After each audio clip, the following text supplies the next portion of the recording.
Salam sadar Indonesia, salam sadar untuk para penonton di YouTube kapanpun dan dimanapun Anda berada. Saya berharap siaran atau audio kali ini cukup bagus untuk teman-teman bisa mengikuti atau menyimak berita pada kesempatan kali ini. Kanuru kembali lagi menyapa teman-teman sekalian dengan sebuah informasi yang barangkali teman-teman juga sudah ketahui seperti apa ceritanya atau beritanya, dan saya berharap informasi ini kembali melengkapi apa yang selama ini Kanuru sudah sampaikan. Baik teman-teman, sahabatku sekalian dimanapun Anda berada, dalam kesempatan kali ini Kanuru akan membawakan sebuah berita masih tentang ex-jenderal bintang 2 yang menganiaya Pak Muhammad Kece, dan sudah terkonfirmasi bahwa Pak Jenderal bintang 2 yaitu Napoleon Bonaparte bukan saja menganiaya Pak Muhammad Kece, tetapi juga turut melumuri wajah Pak Muhammad Kece dengan kotoran. Ini sudah menjawab apa yang Kanuru pertanyakan beberapa waktu lalu, teman-teman. Nah, sekarang yang belum terjawab adalah kotoran siapa yang dipakai untuk melumuri wajah Pak Muhammad Kece. Nah, saya rasa mungkin kepolisian juga tidak sampai sejauh itu melakukan penyelidikan. Baik, kita lihat dulu beritanya, teman-teman.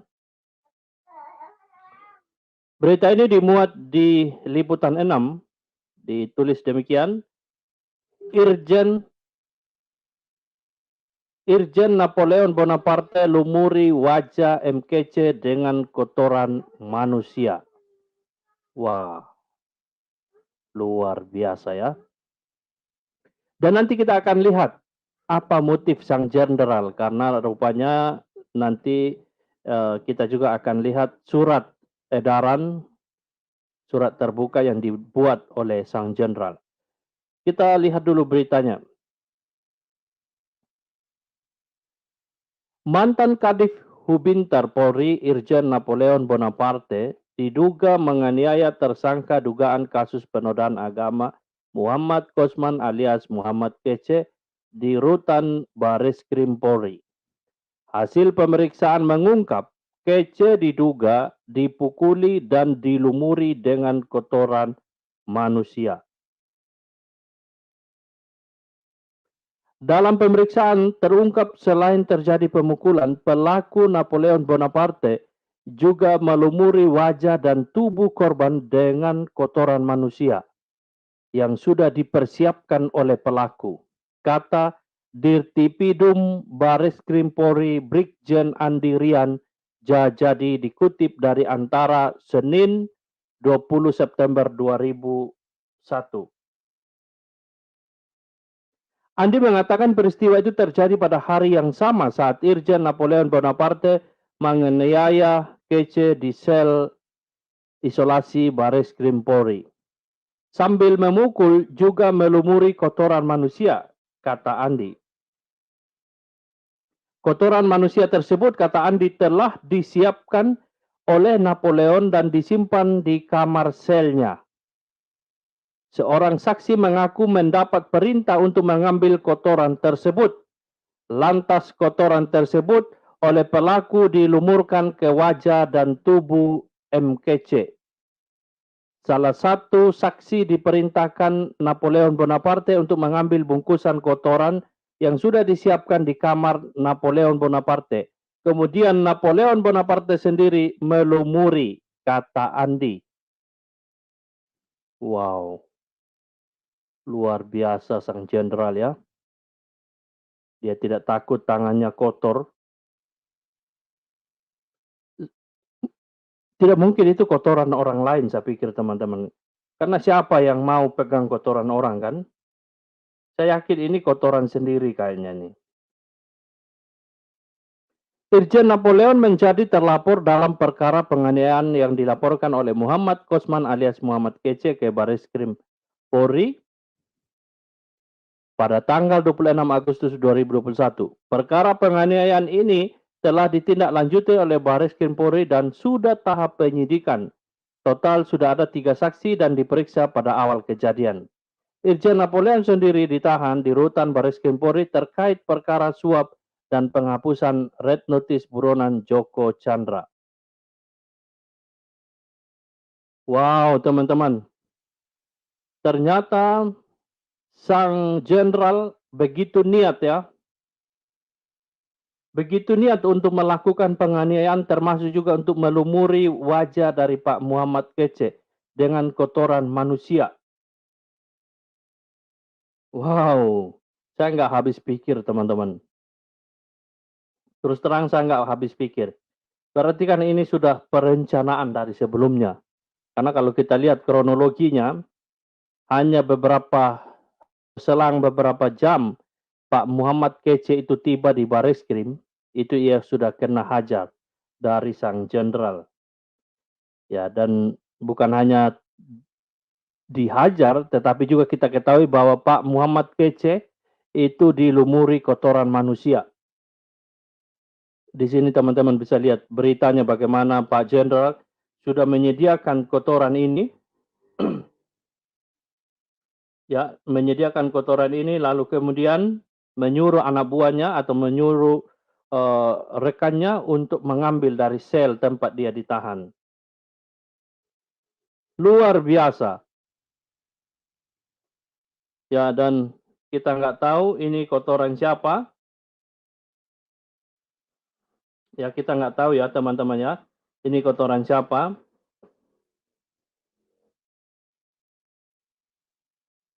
Tapi yang pasti kita lihat teman-teman bahwa sang jenderal mengambil kotoran itu dan melumuri sendiri katanya.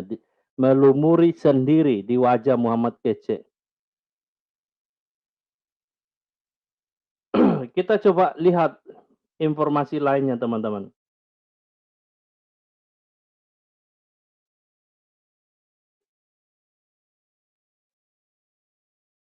Nah, di berita yang dimuat oleh tribuntimur.com, kita lihat informasinya bahwa Irjen Polisi Napoleon Bonaparte memukul wajah Muhammad Kece sampai lebam dan berwarna ungu. Dan inilah penampakan terkini wajah dari Pak Muhammad Kece teman-teman. Kasihan sekali ya. Kasihan sekali teman-teman. Tersangka penista agama Muhammad Kece babak belur setelah dianiaya oleh Irjen Polisi Bonaparte di dalam tahanan Mabes Polri. Dari foto yang beredar di media sosial terlihat wajah Muhammad Kece, mata sebelah kirinya lebam dan berwarna ungu. Atas peristiwa itu, Kece melalui pengacaranya melaporkan ke Bareskrim Polri dan kini sedang diusut dan sudah ada 3 orang saksi yang diperiksa. Waduh, luar biasa ya.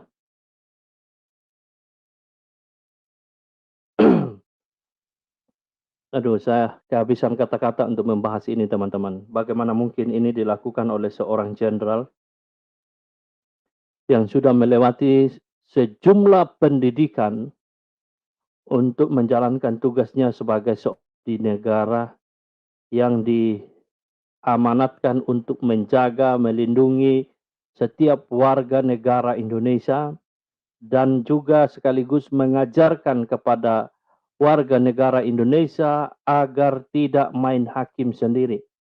Tetapi dalam peristiwa ini kita melihat bahwa sang jenderal telah menjilat ludah sendiri, ya. Mereka para polisi yang mengajarkan kepada masyarakat agar tidak main hakim, agar hukum yang ada di Indonesia harus dipakai, tetapi kelihatannya dalam kasus ini, saudara-saudara, teman-temanku sekalian, sang jenderal lupa akan pengajaran itu, ia mengabaikan hukum yang berlaku di bangsa dan negara ini dan memakai hukumnya sendiri. Ini sebuah kecelakaan dalam sejarah kita, teman-teman. Pernah memiliki seorang inspektur jenderal dan memimpin di kepolisian, tetapi punya mentalitas seperti ini. Minta maaf, ini adalah mentalitas preman, teman-teman. Sangat-sangat disesalkan kita telah melewati sebuah kecelakaan sejarah, mempercayakan negara ini, keamanan negara ini kepada seorang polisi berpangkat bintang 2, bergelar jenderal, ya, untuk berdiri menjadi penjaga keamanan bagi bangsa dan negara ini. Sungguh sangat disayangkan, teman-teman.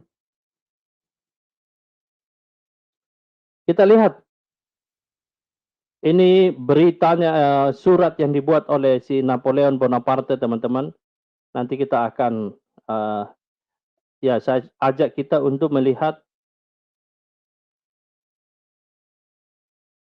di dalam berita yang dimuat oleh Tempo.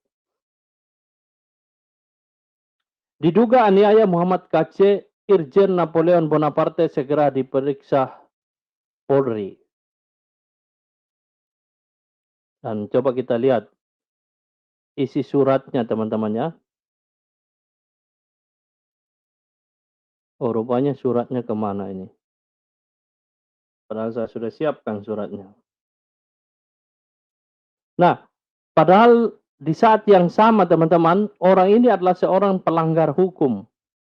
Dia melanggar hukum, ya, tetapi dia juga main hakim. Ini luar biasa, teman-teman. Mana suratnya itu?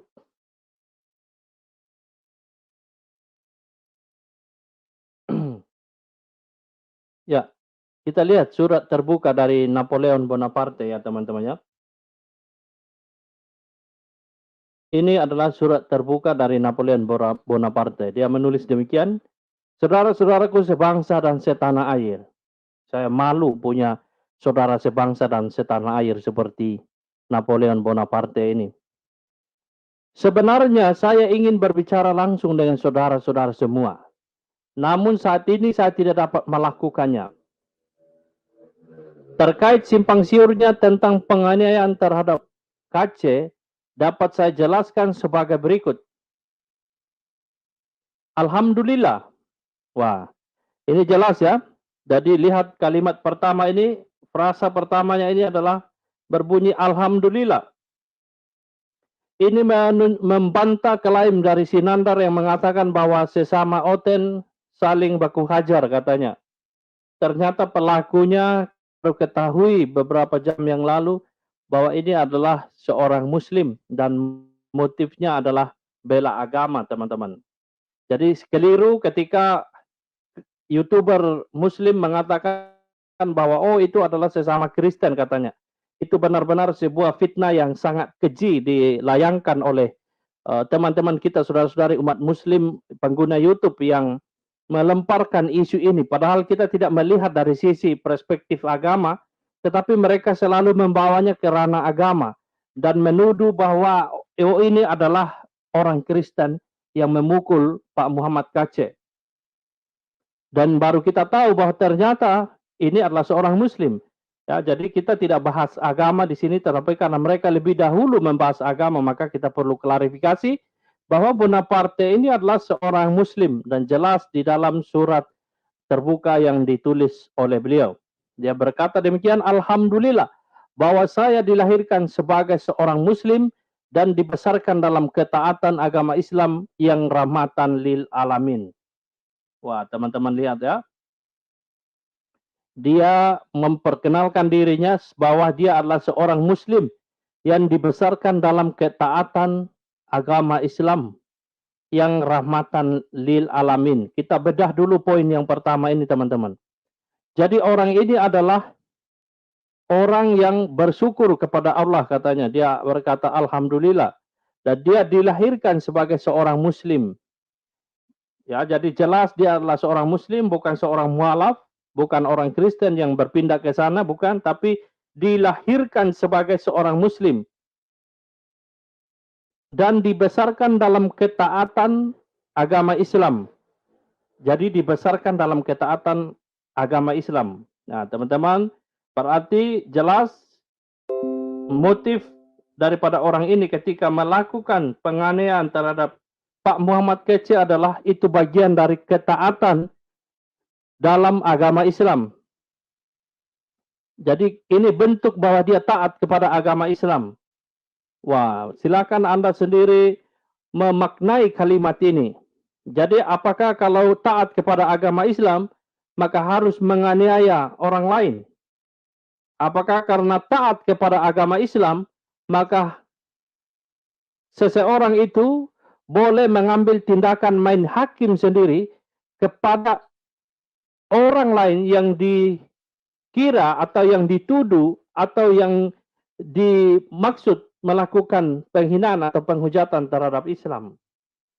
Jadi dalam hal ini kita bisa melihat teman-teman bahwa sang jenderal ini menempatkan hukum ketaatan kepada agama Islam di atas daripada hukum yang berlaku di dalam bangsa dan negara ini.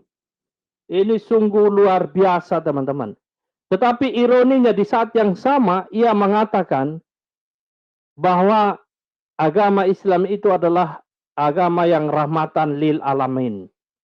Salam sadar wahai Jenderal Napoleon Bonaparte. Dengan cara inikah Anda menunjukkan bahwa agama Islam adalah agama yang rahmatan lil alamin? Apakah agama Islam itu dikatakan rahmatan lil alamin ketika seseorang yang dalam pandangan Anda menghina dan menghujat agama Anda diperlakukan dengan cara dipukul sampai babak belur, bahkan dilumuri kotoran manusia? Dan Anda mengatakan inilah gambaran agama Islam yang rahmatan lil alamin. Oh, saya baru tahu kalau ini yang Anda maksudkan, agama Islam yang rahmatan lil alamin. Saya berharap saudara-saudariku umat muslim di luar sana bisa melihat bahwa ini adalah sungguh sebuah perbuatan yang kontradiktif dengan kalimat yang ditulis di dalam poin pertama ini. Teman-teman muslim, kalau Anda meyakini bahwa agama Islam adalah agama yang rahmatan lil alamin, tunjukkanlah dalam pandangan saya agama yang rahmatan lil alamin. Kalau ada orang yang bersalah, maka tidak bisa dihakimi demikian. Dalam pandangan saya, kalau seseorang itu bersalah, kita harus mengampuninya, kita harus mendoakannya. Biarlah Tuhan yang turun tangan. Kalau Tuhan mengasap orang itu, ya biar Tuhan yang mengasapnya. Kalau Tuhan mau mengampuni orang itu, dan biar Tuhan yang bekerja untuk mengampuninya. Siapakah Anda harus mengambil alih bagiannya Tuhan, sehingga Anda berdiri seperti palu gada dari Tuhan untuk melakukan tindakan yang sangat-sangat kejam. Ya, sekali lagi ini adalah sebuah pertanyaan saya. Apakah dengan memukul, menghabisi, mengotori wajah seseorang dengan kotoran manusia, itukah yang dikatakan Islam adalah rahmatan lil alamin? Wahai saudara-saudariku umat muslim, kalau Anda masih mendukung bahwa Bonaparte ini adalah sedang membela agama, sedang memperjuangkan agama, tolong jawab pertanyaan saya ini.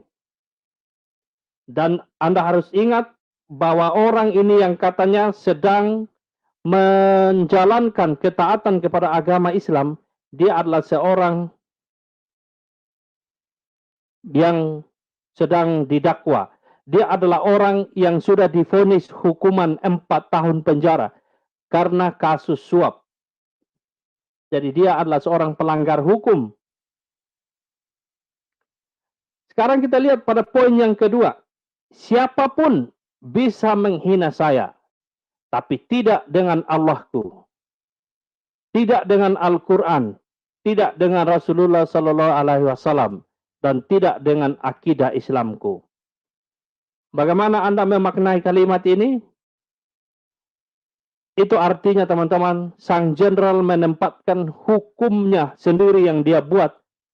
Ataupun kalau dia meyakini bahwa ada hukum agama yang mengajarkan untuk harus membela Allahnya, membela Qurannya, membela Rasulnya, dan membela akidahnya, maka ini artinya bahwa sang jenderal menempatkan hukum yang dipercayainya itu di atas hukum yang berlaku di bangsa dan negara ini. Bukankah ini sebuah kemunafikan ketika kita melihat bahwa orang ini adalah seorang penegak hukum yang mengajarkan kepada kita, masyarakat awam, masyarakat sipil, bahwa kita harus mengutamakan, mengedepankan hukum yang berlaku di bangsa dan negara ini. Bahwa kita tidak boleh main hakim sendiri. Bahwa setiap pelanggar hukum harus diadili sesuai dengan hukum yang berlaku di bangsa dan negara ini. Ini jelas-jelas adalah sebuah kemunafikan yang sedang dipertontonkan. Dan menurut saya, ini adalah sebuah contoh yang sangat-sangat berbahaya. Sangat-sangat berbahaya, teman-teman. Bayangkan, kalau di luar sana, semua orang punya pemikiran seperti ini. Semua saudara-saudari saya umat muslim punya pemikiran seperti ini. Atau semua anggota kepolisian yang berada di bawahnya, di bawah pimpinan, atau mereka yang ada di dalam masa tugas, punya pemikiran seperti ini. Betapa berbahayanya, teman-teman. Jadi siapapun nanti punya potensi untuk menjadikan orang ini sebagai role model di tengah-tengah kehidupan berbangsa dan bertanah air. Maka saya berharap kepolisian sungguh-sungguh harus serius melihat peristiwa ini, kasus ini. Karena kalau tidak, orang ini bisa menjadi role model bagi banyak orang.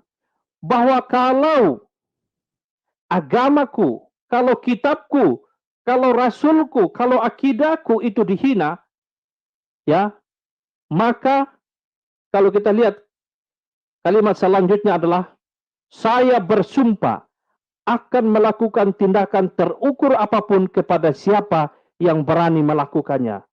Wow, saudara-saudara, mari cermati, mari cerna baik-baik kalimat ini. Poin kedua ini sungguh-sungguh berbahaya, sama berbahayanya dengan pemahaman yang ada di poin yang pertama. Bahwa kalau kita memakai logika yang ada di dalam poin kedua ini, seseorang itu dapat saja melakukan pembelaan terhadap agamanya, atau kitabnya, atau rasulnya, atau akidahnya, kalau ada orang yang menghina. Tidak perlu lagi kita memakai hukum yang berlaku di bangsa dan negara ini. Nah, bayangkan kalau saya seorang Kristiani punya pemikiran seperti ini. Karena apa? Penghinaan terhadap Kristenan, penghinaan terhadap Alkitab orang Kristen, terhadap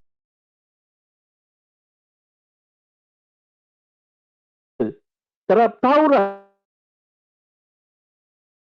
jadikan sebagai pedoman kami.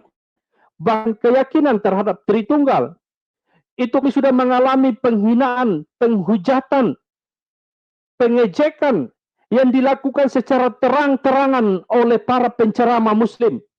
Melalui toa-toa masjid, mereka berteriak mengatakan bahwa orang Kristen adalah orang kafir. Mereka adalah penyembah bangkai, penyembah Tuhan yang berkolor, penyembah tiang jemburan. Itu adalah penghinaan, penghujatan yang secara terang benderang kita dengar saban hari. Melalui televisi, melalui rekaman di YouTube, melalui rekaman di CD. Itu diputar di masjid-masjid. Dan itu diperdengarkan secara bebas. Lalu bagaimana kalau andaikan kami punya prinsip seperti ini? Saya bersumpah akan melakukan tindakan terukur. Nah, karena tindakan terukur ini adalah sangat subjektif, maka bisa saja ini bisa ditafsirkan, ya, kalau bakar rumah seseorang itu adalah tindakan terukur. atau bikin pincang seseorang, lumpuhkan kakinya adalah tindakan terukur. Atau memenggal kepala seseorang itu adalah tindakan terukur. Karena ini adalah sebuah tindakan terukur ini sangat subjektif. Tergantung siapa yang mengukurnya dan alat ukur apa yang dipakai. Maka menurut saya poin kedua ini sangat-sangat berbahaya. Semoga pemerintah bisa segera menangani akan hal ini. Karena kalau tidak, akan banyak orang yang menjadikan sang jenderal ini sebagai melakukan pembelaan agama hanya karena orang itu merasa bahwa Tuhannya dihina, karena kitabnya dihina, karena rasulnya dihina, atau karena akidahnya dihina. Dan kalau ini didiamkan, ya jangan salahkan kalau kelak nanti akan muncul kembali orang-orang lain, oknum-oknum lain yang akan melakukan hal serupa dan menganiaya orang lain dengan pemahaman bahwa ini adalah tindakan untuk membela keyakinannya, bahkan melakukan tindakan terukur menurut ukuran dan versi daripada orang itu. Kita lihat pada poin yang ketiga. Selain itu, perbuatan KC dan beberapa orang tertentu telah sangat membahayakan persatuan, kesatuan, dan kerukunan umat beragama di Indonesia. Anda lihat betapa munafiknya kalimat ini, hanya karena dia merasa bahwa ini sangat membahayakan, katanya. Karena ini adalah kalimat yang sangat liar, teman-teman. Kalimat ini juga dikeluarkan oleh MUI. Sebelum Pak Muhammad KC itu ditangkap, mereka juga begitu masif mengeluarkan statement seperti ini. Frasa yang sama, senada, bahwa perbuatan Pak Muhammad KC itu sangat membahayakan persatuan, kesatuan, dan kerukunan umat beragama di Indonesia. Bayangkan, ya, dia punya pemahaman seperti ini, tetapi dia tidak menyadari bahwa di poin 2 ini juga punya potensi untuk terjadi tindakan-tindakan yang membahayakan persatuan, kesatuan, kerukunan, dan dalam kehidupan beragama di Indonesia. Sebagaimana saya sudah uraikan tadi, kalau ada orang yang punya pemahaman, pemikiran seperti sang jenderal, maka mereka juga akan melakukan tindakan main hakim. Dan ini sungguh-sungguh membahayakan persatuan, kesatuan, kerukunan dalam kehidupan beragama di Indonesia. Sehingga apa yang dipahami oleh Pak Jenderal ini adalah sebuah pemikiran yang sangat-sangat kontraproduktif. Kita lihat poin yang keempat. Saya sangat menyayangkan bahwa sampai saat ini pemerintah belum juga menghapus semua konten di media sosial yang telah dibuat dan dipublikasikan oleh manusia-manusia tak beradab itu. Wahai sang jenderal, saya sungguh sangat heran.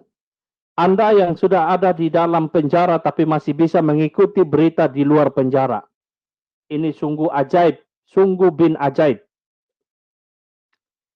Ya, dan sayangnya juga saya sangat menyayangkan bahwa sang jenderal punya filter di handphonenya, sehingga yang muncul itu adalah orang-orang yang membahas tentang kitabnya, Qurannya, membahas tentang nabinya, membahas tentang Tuhannya atau akidahnya.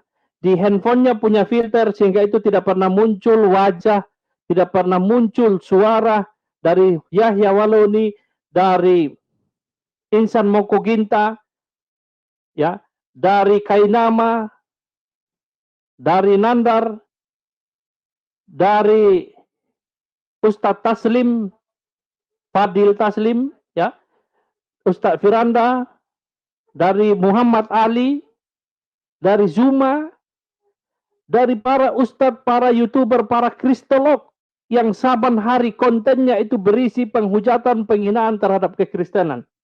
Yang pembahasannya adalah hanya seputar Alkitab, seputar teologi kekristenan, bahkan menjadikan diri mereka sebagai kristolog.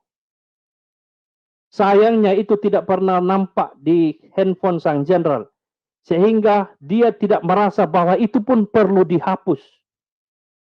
Wahai sang jenderal, kalau Anda memang sungguh-sungguh punya jiwa kesatria, tolong berteriak lebih kencang lagi.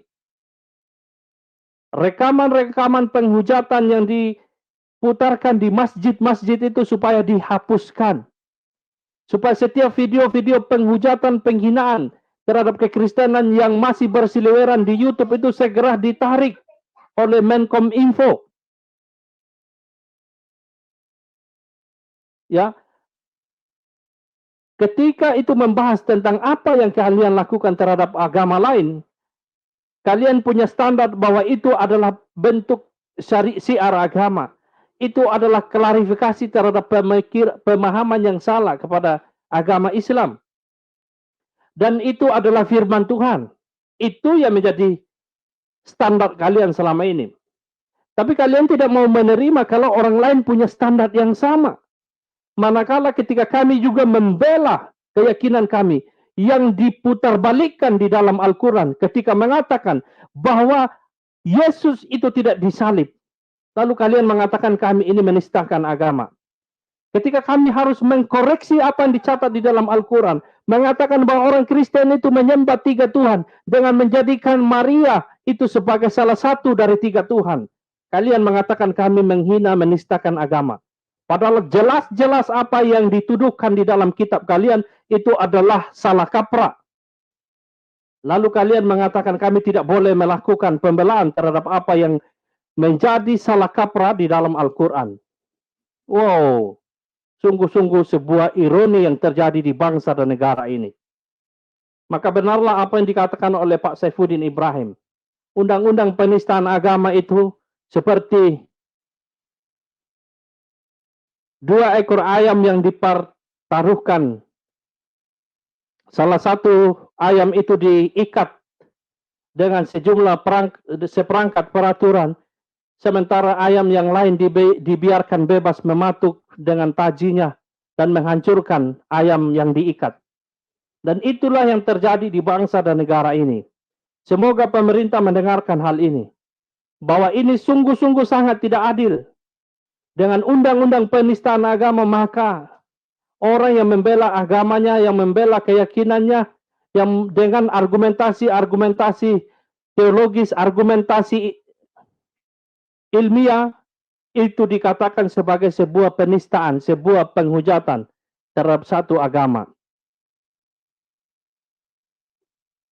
Maka kalau diinginkan semua konten yang membahas agama orang lain, semua audio yang membahas agama orang lain, yang dilakukan secara gencar oleh para penceramah muslim, yang kita lihat di YouTube bagaimana mereka berbicara di ruang ibadah mereka.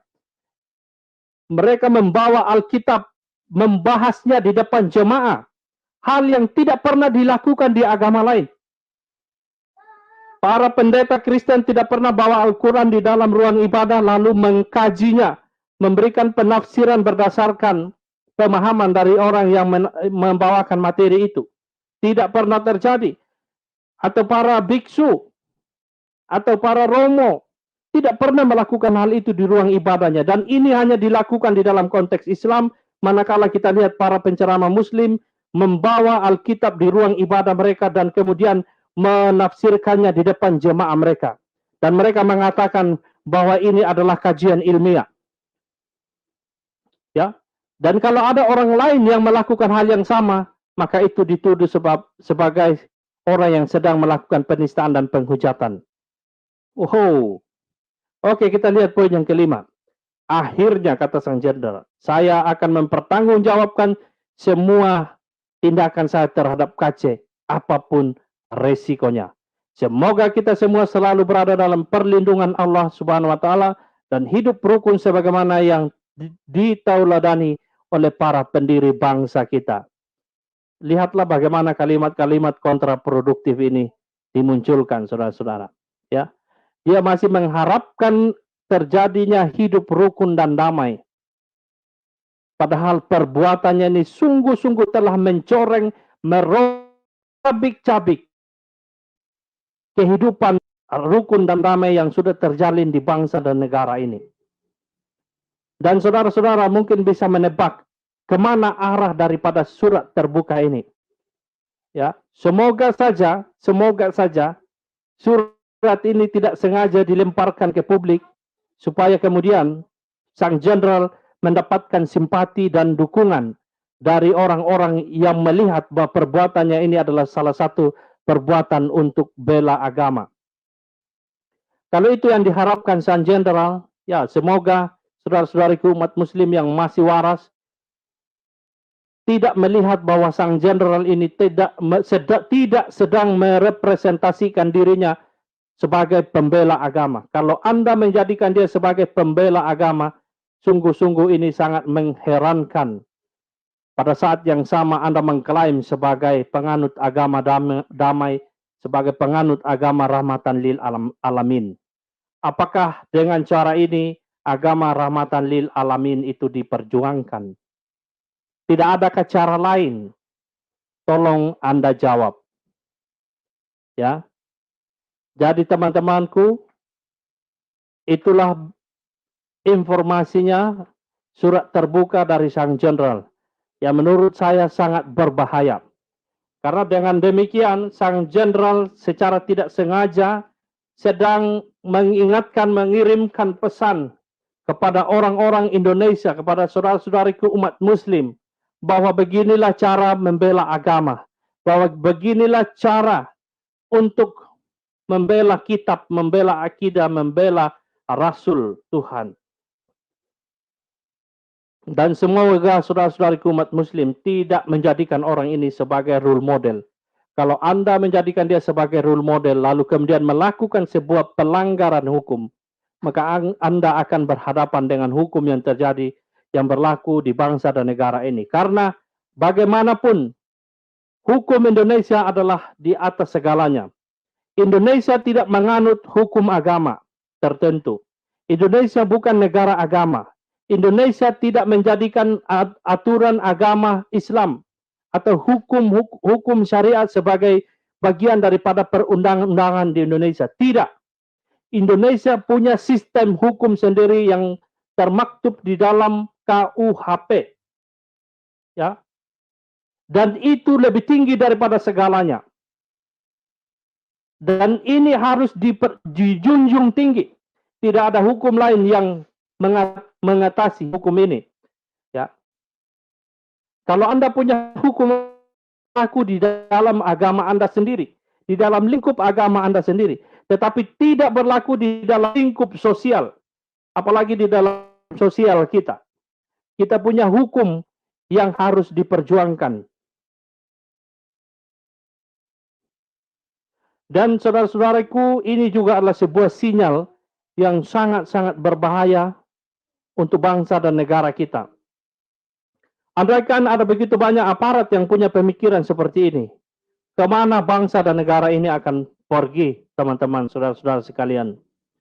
Ini sebuah sinyal yang sungguh-sungguh sangat berbahaya. Kita perlu mengambil langkah bahwa bangsa dan negara ini harus berdiri pada sistem hukum yang ada, pada pilar-pilar yang ada, UUD 1945, pada Pancasila. Ini adalah yang menjadi tonggak pendiri bangsa ini, bukan hukum agama. Dan Anda harus melihat ini adalah sebuah sinyal yang sungguh-sungguh sangat berbahaya.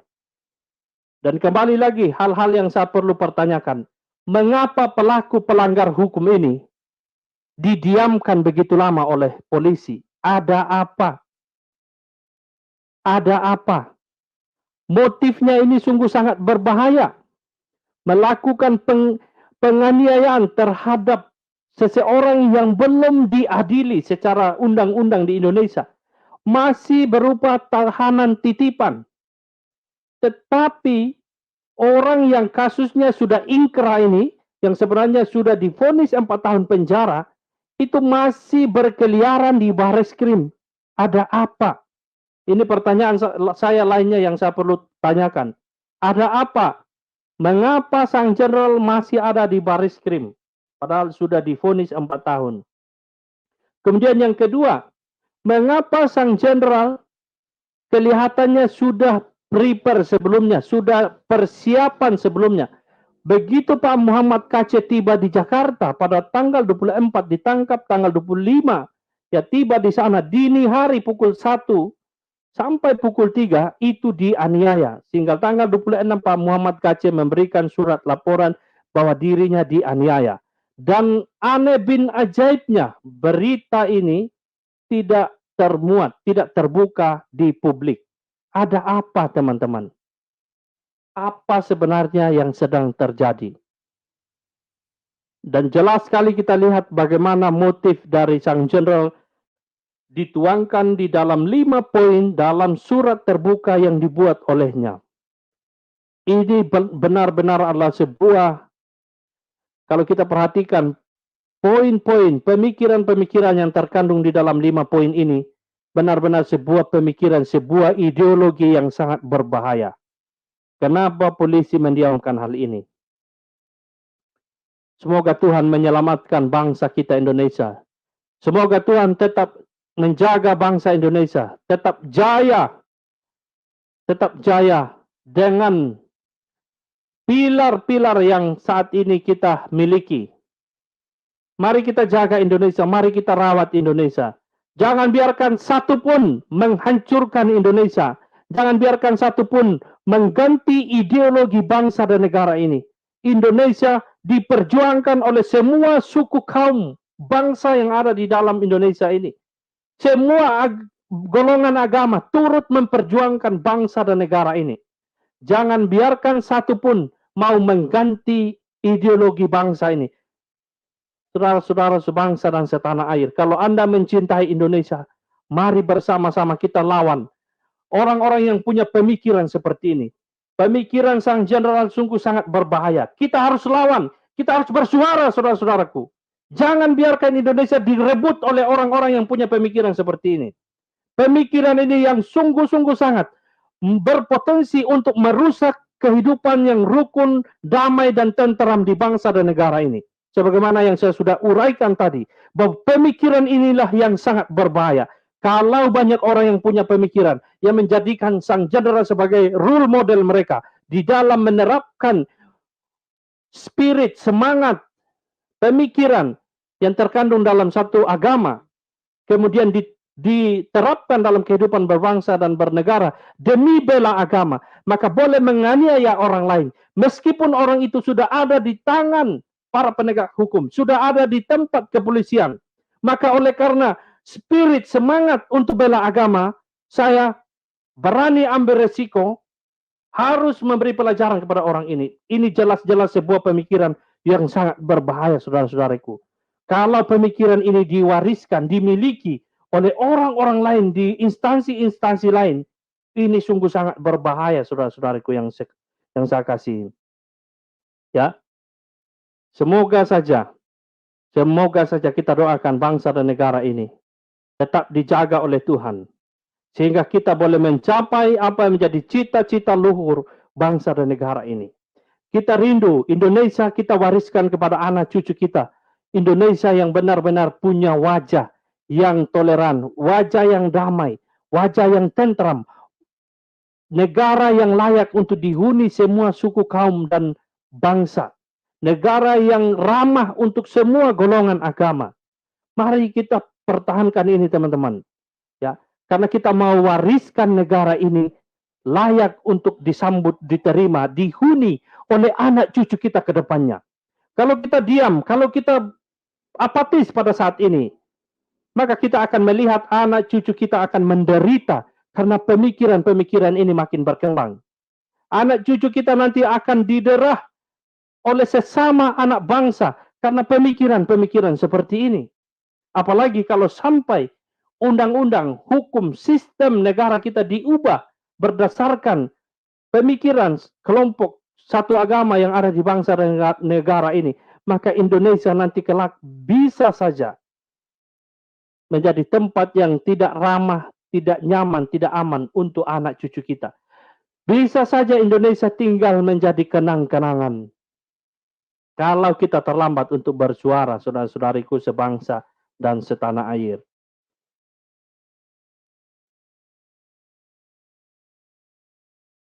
Demikian video ini teman-teman sekalian yang saya kasihi. Semoga video ini boleh membangkitkan semangat kita untuk mencintai bangsa dan negara ini, membangkitkan kecintaan kita kepada negara Republik Indonesia, tempat di mana kita lahir, tempat di mana kita bekerja, tempat di mana kita hidup.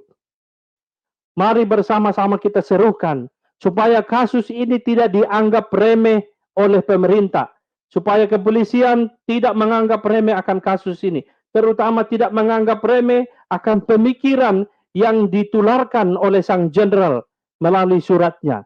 Kita berharap kepolisian bisa mengerti, memahami semangat, hasrat yang ada dalam hati kita ketika kita konsen untuk mengangkat kasus ini.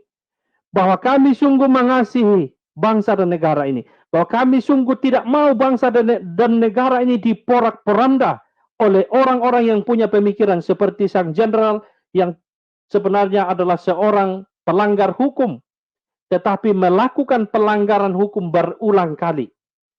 Hanya karena menempatkan hukum agama yang menurutnya itu adalah yang terbaik. Dan ia tega melanggar hukum dan undang-undang yang berlaku di bangsa dan negara ini.